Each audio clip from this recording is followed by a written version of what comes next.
قسط نمبر 11۔ جی کہیے کیا کام ہے؟ معیز کو ایسا لگا کہ اس نے میراق کو کہیں دیکھا ہے۔ کیا میں اندر آ سکتا ہوں؟ آپ سے اور آپ کے والد سے کچھ بات کرنی ہے۔ میراق کو یوں دروازے پر کھڑا رہنا مناسب نہیں لگا۔ کس سلسلے میں؟ وہ بھی معیز تھا، ایسے کیسے اندر آنے کی اجازت دے دیتا؟ آبش کے بارے میں۔ آبش کے بارے میں؟ معیز نہ سمجھی کے انداز میں بولا، پھر اسے اندر آنے کا اشارہ کیا۔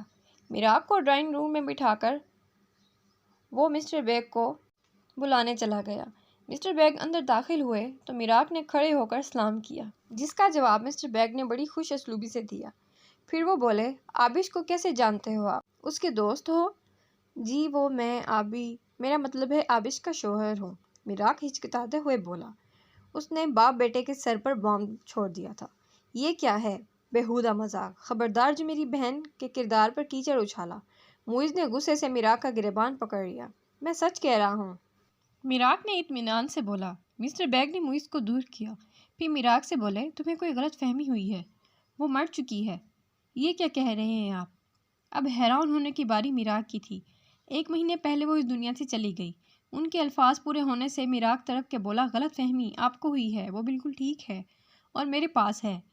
پھر میراق نے سارا قصہ بتا دیا۔ معیز اور بیگ دونوں کی سمجھ سے باہر تھا کہ انہیں خوش ہونا چاہیے یا سامنے کھڑے شخص کا حشر برا کر دینا چاہیے۔ میری بہن کہاں ہے؟ معیز نے گھراتے ہوئے پوچھا۔ اپنے گھر۔ میراق کی بات پر معیز دانت پیس کر رہ گیا۔ آبش گھر کی صفائی کر کے بیٹھی ٹی وی دیکھ رہی تھی کہ رات والا واقعہ اسے یاد آ گیا تو اس کی ہارٹ بیٹ مس ہوئی۔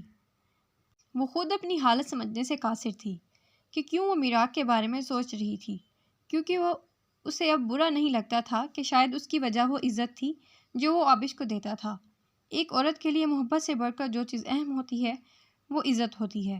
عورت محبت کرنے والے کو تو نظر انداز کر سکتی ہے، مگر اس شخص کو کبھی نہیں جس نے اسے عزت دی ہو، کیونکہ محبت تو کوئی بھی کر سکتا ہے مگر عزت ہر بندہ نہیں کر سکتا۔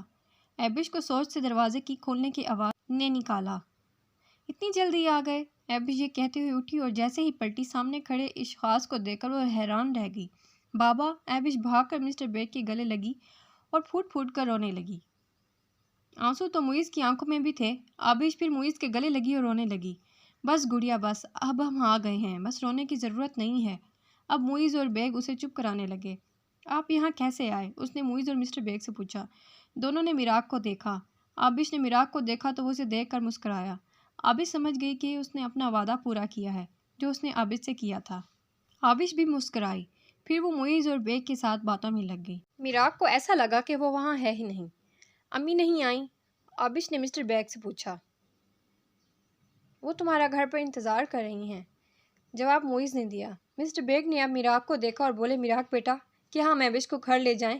انہوں نے بڑی آس سے پوچھا۔ میراق نے آبش کی طرف دیکھا، وہ اسے ہی دیکھ رہی تھی۔ میراق کا دل تو بالکل نہیں کر رہا تھا۔ کیا ہوا میراق، اتنا کیا سوچ رہے ہو؟ معیز نے اسے سوچتے ہوئے دیکھا تو بولا، ٹھیک ہے چلی جاؤ۔ میراق نے بجھے دل سے آبش کو دیکھ کر بولا۔ آبش خوشی سے جھوم اٹھی اور بولی، میں چادر لے کر آتی ہوں۔ یہ کہہ کر آبش کمرے کے اندر چلی گئی۔ اندر آ کر وہ وارڈروب کی طرف بڑھی اور چادر نکال کر اوڑھنے لگی۔ اچانک اس کا دل اداس سا ہو گیا۔ وہ کمرے کو دیکھنے لگی۔ میں یہاں سے جانا ہی تو چاہتی تھی، اب جب میں یہاں سے جا رہی ہوں تو مجھے اچھا کیوں نہیں لگ رہا۔ وہ یہ سوچ ہی رہی تھی کہ جب میراق کمرے کے اندر آیا تو آبش کو کھڑا دیکھا۔ وہ اس کے قریب آیا اور اس کی کمر کے گرد اپنے بازو حائل کر کر اپنا منہ آبش کے کندھوں پر رکھ دیا۔ آبش نے چہرہ اس کی طرف کیا تو اسی پوزیشن میں بولا، مت جاؤ۔ ایک التجا تھی اس کے لہجے میں۔ میں اپنی امی سے ملنے جا رہی ہوں میراق، آبش نے کہا تو اس نے آبش کو اپنی طرف کیا، اس کا چہرہ اپنے ہاتھوں میں لے کر بولا، ول یو مس می؟ آبش نے اس کی آنکھوں میں دیکھا تو ایک مان تھا کہ وہ منع نہیں کرے گی، مگر وہ بولی، نہیں، تم سے کس نے کہا کہ میں تمہیں مس کروں گی؟ آبش نے مذاق میں یہ بات کی تھی، مگر میراق یکدم سنجیدہ ہو گیا۔ اس سے دور ہوا، جیب سے موبائل نکالا اور اس کی طرف بڑھایا۔ یہ رکھ لو، ضرورت پڑے گی۔ کمرے سے باہر چلا گیا۔ آبش کو دکھ ہوا کہ اس نے غلط وقت میں غلط بات کہہ دی ہے۔ آبش کو اس کے غصے کا بھی پتہ تھا۔ وہ ڈر گئی کہ کہیں منع ہی نہ کر دے۔ وہ جلدی سے باہر آئی تو معیز اور مسٹر بیگ کھڑے ہو گئے۔ معیز نے آبش سے پوچھا، چلیں؟ آبش نے ہاں میں سر ہلا دیا۔ معیز نے آبش کا ہاتھ پکڑا اور باہر چلنے لگا تو آبش نے مڑ کر میراق کو دیکھا تو وہ اسے ہی دیکھ رہا تھا۔ آبش مسکرائی، مگر میراق سنجیدگی سے ہی اسے دیکھتا رہا۔ اس میں مسکرانے کی ہمت نہیں تھی۔